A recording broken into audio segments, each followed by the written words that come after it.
नाज़रीन अस्सलाम वालेकुम। आप अच्छी तरह जानते हैं कि हिंदुस्तान में फ़िल वक्त क्या हो रहा है और ये कब से हो रहा है, क्यों हो रहा है, ये भी आप अच्छी तरह जानते हैं। मैं बात कर रहा हूँ फ़िरका परस्त दरिंदों की। फ़िरका परस्तों ने हिंदुस्तान के नाम को बदनाम करके रख दिया है। सारी दुनिया में ऐसा लगता है कि हिंदुस्तान की छवि एक मनसूबाबंद साजिश के तहत मुतासिर करके रख दी है इन लोगों ने। तो बहरहाल नाज़रीन, आज तारीख़ है 23 अगस्त और आप अंदाज़ा कर सकते हैं कि 2008 का वही दिन था, यानी 23 अगस्त का दिन था। और उस वक्त कंधामल में स्वामी लक्ष्मानंद सरस्वती का कत्ल कर दिया गया था। और उस कत्ल में ये कहा जाता है कि कम से कम 30 से लेकर 40 अफराद ने हिस्सा लिया था और उस कत्ल में AK-47 राइफलों का भी इस्तेमाल किया गया था। और साथ ही स्वामी लक्ष्मानंद सरस्वती के साथ साथ उनके 4 या 5 जो अक़ीदतमंद थे या उनके साथ रहने वाले थे, उनको भी मौत के घाट उतार दिया गया था। कत्ल का जहाँ तक सवाल है, देखिए किसी का भी कत्ल बहुत बुरी बात होती है। और आप अंदाज़ा कीजिए कि क्या किसी गरीब के हाथ में AK-47 हो सकता है? क्या कोई गरीब आदमी, और बात तो ऐसे है कि ज़हनी तौर पर माजूर हैं, कि वो AK-47 चला सकते हैं? ये एक अहम सवाल है। लेकिन अफसोस की बात यह है कि स्वामी लक्ष्मानंद सरस्वती के कत्ल के इल्ज़ाम में गिरफ़्तार किया गया है 7 ईसाई बेकसूर नौजवानों को। और आप अंदाज़ा करते हैं कि उन्हें 2019 में ज़मानत पर रिहा किया गया। तो अंदाज़ा कीजिए 2008 का वाक़या है और उन्हें रिहा किया जाता है 2019 में। तो कहने का मतलब ये है कि इन फ़िरका परस्तों ने, जिन्हें सरकारी सरपरस्ती भी हासिल है, ये इल्ज़ाम आयद किया जाता है। और ये भी कहा जाता है कि जब भी फ़िरका परस्त दरिंदों ने मुसलमानों को, ईसाइयों को या फिर दलितों को नुकसान पहुँचाया है, उस मौके पर पुलिस मौजूद रहने के बावजूद भी पुलिस ने खामोश तमाशाई का किरदार अदा किया है। अदालतों के फैसले भी बाद ऐसे आए हैं जिस पर उंगलियां उठाई जा रही हैं। तो बहरहाल 2008 23 अगस्त को स्वामी लक्ष्मानंद सरस्वती का मर्डर किया गया था। और आप देखें कि उसके बाद उनका जो अर्थी का जुलूस निकाला गया, वो तकरीबन 250 किलोमीटर के फासले पर नज़र आतिश कर दिया गया उनकी लाश को। आखिरी रसूमात अंजाम दी गई, लेकिन 2 दिन तक ये जुलूस चलता रहा, यानी अपने मुकाम पर पहुंचने के लिए उसे 2 दिन लग गए। और आपको ये जानकर हैरत होगी कि उस वक्त बीजेपी की इत्तेहादी हुकूमत वहाँ पर मौजूद थी, लेकिन बाद में बीजेपी से नवीन पटनायक ने अपना नाता तोड़ लिया और कहा कि मैं बीजेपी के साथ ऐसे वक्त इत्तेहाद नहीं कर सकता जब उस पर और उसके जो संघ परिवार की ज़ैली तंजीमें हैं, विश्व हिंदू परिषद है या बजरंग दल है या कोई RSS है, उन पर ये इल्ज़ाम आयद किए जा रहे थे कि स्वामी लक्ष्मानंद सरस्वती के कत्ल के बाद जो तबाही और बर्बादी कंधामल में बची, उसके लिए ये लोग ही जिम्मेदार हैं। तो बहरहाल कंधामल की एक कहानी है। और आपको बता दूं कि इतना जुल्म वहाँ पर ईसाइयों पर किया गया कि अगर आज भी आप उसका तस्वुर करेंगे तो कहाँ जाएंगे। तो बहरहाल जैसा कि मैंने आपको बताया कि कंधामल की जिस तरह आग भड़काई गई और फिर ईसाइयों को निशाना बनाया गया, आपको ये जानकर हैरत होगी कि जो सरकारी आदाद शुमार है उसमें तो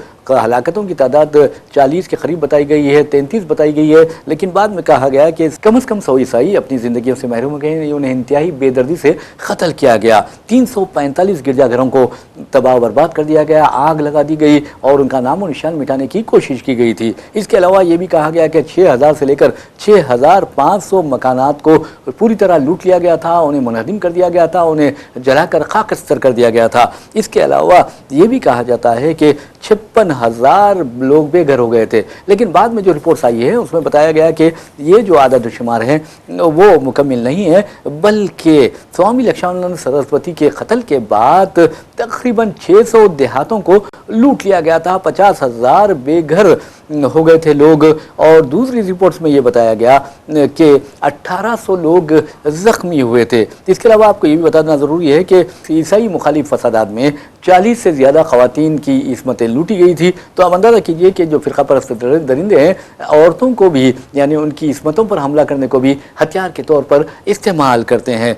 अगर आप देखिए कि ईसाइयों पर जिस तरह का इल्ज़ाम आयद किया गया कि उन्होंने ये कत्ल किया है और इस सिलसिले में 7 अफराद को गिरफ़्तार किया गया था जो इंतहाई मासूम थे, बेकसूर थे। और अदालत ने बाद में, सुप्रीम कोर्ट ने उन्हें ज़मानत दे दी, जैसा कि मैंने आपको बताया कि 2019 में उन्हें ज़मानत दी गई। लेकिन اس میں آپ کو بتانا ضروری ہے کہ کندھامل میں یہ واقعات کوئی نئے نہیں تھے، اس لیے کہ کندھامل میں کئی جو ہندو تھے، پسماندہ ذات کے جو ہندو تھے، انہوں نے اس عیسائیت قبول کی تھی، اور کیوں نہیں کریں گے بیچارے۔ آپ اندازہ کیجئے کہ ہندوازم میں خود کئی جو لوگ ہیں وہ کہتے ہیں، حالیہ عرصے کے دوران حیدرآباد میں جو گو بیک مارواڑی مہم چل رہی ہے، اس کے سلسلے میں آپ کو بتانا ضروری ہے کہ ایک تروپتی ریڈی ہیں، انہوں نے واضح طور پر کہا کہ یہ لوگ ادنا اور اعلیٰ ذات میں فرق محسوس کرتے ہیں۔ مارواڑیوں نے ادنا ذات سے تعلق رکھنے والے، حالانکہ ہم کسی کو ادنا ذات نہیں سمجھتے، یعنی یادو کو، مدیراج کو، اور ایک دوسرے شخص کو جو BC طبقے سے تعلق رکھتا تھا، اس کو نچلی ذات کا کہا، اس کے ذات کا نام لے کر گالی دی۔ تو اگر آپ اندازہ کیجئے کہ کئی ایسے واقعات ہندوستان میں پیش آ چکے ہیں جہاں دلت گھوڑی پر سواری نہیں کر سکتا، اپنی بارات نہیں نکال سکتا، اور اگر وہ گھوڑی پر بارات نکالتا ہے تو پھر اس پر سنگباری کی جاتی ہے۔ اور اس طرح شمالی ہند میں اس طرح زیادہ واقعات پیش آئے ہیں جہاں پر دلت دلہوں کو مجبوراً سہرے کی بجائے یا پھول کی بجائے اپنے سر پر ہیلمٹ پہننی پڑی تھی تاکہ وہ سنگباری سے بچ سکے اعلیٰ ذات والوں کی۔ اور آپ یہ بھی دیکھیں گے کہ اگر کوئی ادنا ذات جسے کہا جاتا ہے، ہم تو نہیں کہتے، پھر بھی ہم آپ کو بتا رہے ہیں کہ کوئی دلت چاہے وہ کتنا بڑا ہی لیڈر کیوں نہ ہو، خود بابو جگجیون نائب وزیر اعظم تھے، انہیں بھی اگر وہ مندر میں داخل ہوئے تو پھر ان کے جانے کے بعد مندر کو دودھ سے دھو دیا گیا تھا، پوتر کر دیا گیا تھا۔ تو آپ انسان کو انسان نہیں سمجھ رہے ہیں۔ حد تو یہ ہے کہ آپ اندازہ کیجئے کہ اگر کسی اسکول میں دلت باورچن ہے، یعنی کھانا بنانے والی خاتون ہے، اگر وہ کھانا بناتی ہے تو جو اعلیٰ ذات کے لوگ ہوتے ہیں، خود ساختہ سو کالڈ جو کہتا ہوں میں تو انہیں، تو وہ لوگ کیا کرتے ہیں کہ اپنے بچوں کو اس خاتون کے ہاتھ سے جو بنایا ہوا کھانا کھانے سے منع کر دیتے ہیں۔ تو یہ کیا انسانیت ہے؟ حد تو یہ ہے کہ آپ دیکھیں گے کہ کوئی دلت اعلیٰ ذات کے والے کے سامنے بیٹھ کر کھانا نہیں کھا سکتا، اس کے سے بات نہیں کر سکتا، یہاں تک کہ اگر وہ آتا ہے تو یہ بیٹھ جاتا ہے کرسی پہ، اور اگر کرسی پہ بیٹھ جاتا ہے تو پھر اس کی موت یقینی ہو جاتی ہے۔ اور اگر کوئی دلت اعلیٰ ذات کے ہندو کا کتا اگر پکڑ لیتا ہے تو اس کے دونوں ہاتھ کاٹ دیے جاتے ہیں۔ تو اس قدر آپ ان کے ساتھ امتیاز برتتے ہیں۔ اور جیسا کہ میں نے کہا ہے کہ مارواڑی گو بیک کی جو مہم چل رہی ہے اس کے روح رواں ہیں تروپت ریڈی، انہوں نے واضح طور پر کہا ہمارے پاس 600 ذاتیں ہیں جو مختلف بھگوانوں کی اور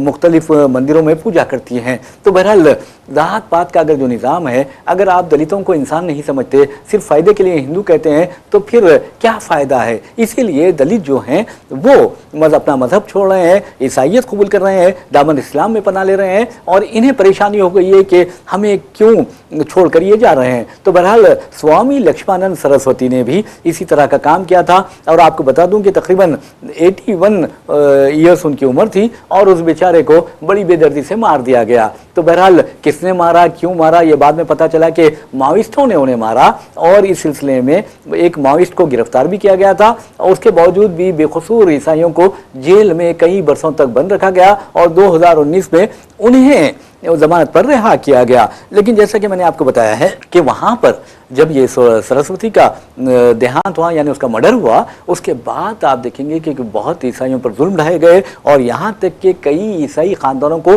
زندہ جلا دیا گیا۔ تو یہ بھی کہا جاتا ہے کہ اس موقع پر 2000 عیسائیوں کو زبردستی ہندو بنایا گیا، اور کئی لوگوں کو جنہوں نے انکار کیا کہ دوبارہ اپنے مذہب میں واپسی سے انکار کیا تو انہیں زندہ جلا دیا گیا۔ اور یہ کوئی معمولی بات نہیں ہے، 2007 میں بھی اسی طرح کا واقعہ پیش آیا تھا کرسمس کے موقع پر، اور اس سلسلے میں 100 سے زائد گرجا گھروں کو آگ لگا دی گئی تھی، 400 مکانات کو جلا دیا گیا تھا، لوٹ لیا گیا تھا، اور 20,000 لوگوں کو دوسرے پناہ گاہوں میں پناہ لینی پڑی تھی۔ 50,000 لوگوں کے بارے میں کہا جاتا ہے کہ اس وقت بھی انہوں نے راہ فرار اختیار کی تھی، اور اس تشدد کے لیے 2010 میں BJP کے MLA منوج پردھان کو قاتی قرار دیا گیا تھا، اور دیگر 8 لوگوں کو بھی قاتی قرار دیا گیا تھا، لیکن انہیں بالکل رہا کر دیا گیا، ضمانت پر رہا کیا گیا، باعزت بری کر دیا گیا۔ اور یہ بھی کہا جاتا ہے کہ 2008 کے کندھامل فسادات میں جو لوگ ملوث تھے ان میں سے تقریباً 3,285 لوگوں کو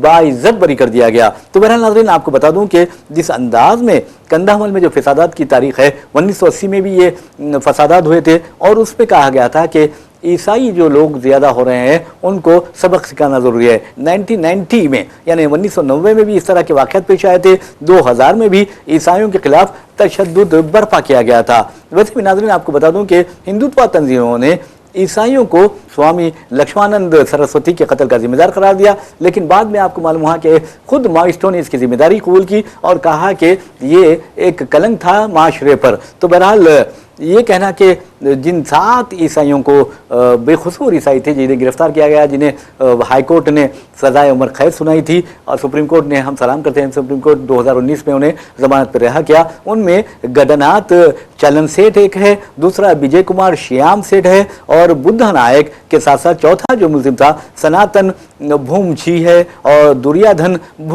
सुनम जी है। इसके अलावा अभी एक 2 मुलजिमीन हैं जिन्हें जमानत पर रिहा किया गया, भास्कर सुमन जी और मुंडा सुमन जी। तो इससे आप अंदाजा लगा सकते हैं कि इनमें से 1 या 2 ज़हनी तौर पर माजूर भी थे और सिर्फ एक शख्स पढ़ा लिखा था और बाकी के अनपढ़ लोग थे। बहरहाल ईसाइयों ने तकरीबन 3232 फौजदारी मुकदमात दर्ज कराने की कोशिश की 11,000 लोगों के खिलाफ, और उस वक्त पुलिस ने नजरअंदाज कर दिया ईसाइयों की दरखास्त को। सिर्फ 827 मुकदमात दर्ज किए गए। बहरहाल नवंबर 2019 में 5 मुलजिमीन को सुप्रीम कोर्ट ने जमानत पर रिहा किया और जुलाई 2019 में पहले ही 2 मुलजिमीन को रिहा किया जा चुका था। तो कहने का मतलब ये है कि जिस तरह के मजालिम ढाए जाते हैं वो खतरनाक होते हैं। वैसे भी जन्माष्टमी के मौके पर यानी 2008 को इसी दिन यानी 23 अगस्त को जन्माष्टमी के मौके पर स्वामी लक्ष्मानंद सरस्वती का कत्ल किया गया था। तो बहरहाल उसके बाद जिस अंदाज में कत्ल व गारदगी के वाक़यात पेश आए वो बहुत ही खतरनाक है। इसमें बीएचपी लीडर परवीन तकाड़िया ने भी आग भड़काने की कोशिश की थी और वो उसने दौरा भी किया था ओडिशा का। इसके अलावा मौजूदा तौर पर नाम लिया जाता है राम माधव जो आरएसएस के लीडर हैं उनका, फिर उसके बाद हमारे जो कौमी सलामती के मुशीर है उनका भी नाम लिया जाता है और वज़ीर फ़िनांस निर्मला सीतारमन का भी नाम लिया जाता है कि वो उन लोगों ने इसकी मुदाफ़ियत की थी और कहा था कि ऐसा कोई वाक़या पेश नहीं आया, लेकिन सरकारी तौर पर इसकी बात की तस्दीक नहीं हुई है। लेकिन आपको बता दूं कि जहां तक सबूत व शवाहिद का सवाल है, कोई भी इन मुलजिमीन के खिलाफ सबूत व शवाहिद पेश करने से खासिर रहा है। तो बहरहाल इस तरह के जो वाक़यात होते हैं बहुत ही ख़तरनाक होते हैं और ये ख़तरनाक वाक़यात किसी भी मुल्क व कौम के नाम पर एक धब्बा होते हैं। तो बहरहाल बेखुसरों को अगर गिरफ्तार किया जाता है तो ये बहुत बुरी बात है। और ये भी बता दूं कि स्वामी लक्ष्मानंद सरस्वती ने ये कहा था कि ओडिशा में एक साजिश के तहत पोप यानी पापाए रोम और अमेरिका के साथ साथ सोनिया गांधी भी इसमें मुलविस है, वो ईसाइयों को यानी हिंदुओं को ईसाई बना रही है। तो बहरहाल अक़वाम मुत्तहिदा में भी इस वाक़े की गूंज सुनी गई थी। तो लेकिन आप देखेंगे कि आला ओहदेदार इस सिलसिले में एक साबिक डीजीपी अशोक साहू का भी नाम लिया जा रहा है जिसने इस तरह के वाक़यात पर पर्दा डालने की कोशिश की थी। तो बहरहाल अब देखिए कि आप किस तरह 17 साल गुजर जाते हैं। अब तो आप अंदाज़ा कीजिए कि 2008 यानी 17वीं ये बरसी है कंधामल की आज, और हम समझते हैं कि चाहे वो हिंदू हो या मुसलमान हो, सिख हो या ईसाई हो, किसी पर जुल्म नहीं किया जाना चाहिए। ये हिंदुस्तान की तहजीब के खिलाफ है, ये हिंदुस्तान की मुश्तरका कल्चर है और हमारी गंगा जमनी तहजीब है, उसके खिलाफ है। हिंदुस्तान तो सारी दुनिया में अदम तशद्दुद के लिए मशहूर शोहरत रखता है, हिंदुस्तान तो अमन के लिए शोहरत रखता है, हिंदुस्तान इंसानियत के लिए शोहरत रखता है। लेकिन 2014 के बाद से और उससे पहले ये बाबरी मस्जिद की शहादत के बाद से ऐसा लगता है कि फ़िरका परस्त दरिंदे हिंदुस्तान को तबाह व बर्बाद करने पर तुले हुए हैं। लेकिन आप देखेंगे कि जो मुहिब वतन हिंदुस्तानी है उनके मनसूबों को खाक में मिला देंगे। तो बहरहाल नाज़रीन आपको बता देंगे सियासत टीवी इस तरह के जो मजलूम हैं, चाहे वो ईसाई हो, चाहे हिंदू हो, चाहे मुसलमान हो, चाहे सिख हो या किसी और मज़हब के मानने वाले हों, अगर वो मजलूम है तो मजलूमीन का साथ देता है और कमज़ोरों का साथ देता है। उनकी आवाज़ बनकर आपके सामने इसी तरह के प्रोग्राम्स हम पेश करते रहेंगे और इस उम्मीद के साथ हम आपसे इजाज़त लेते हैं कि आप इन हक़ाइक़ को तस्लीम करते हुए अपने मुल्क को फ़िरक़ा परस्तों से बचाने की कोशिश करेंगे।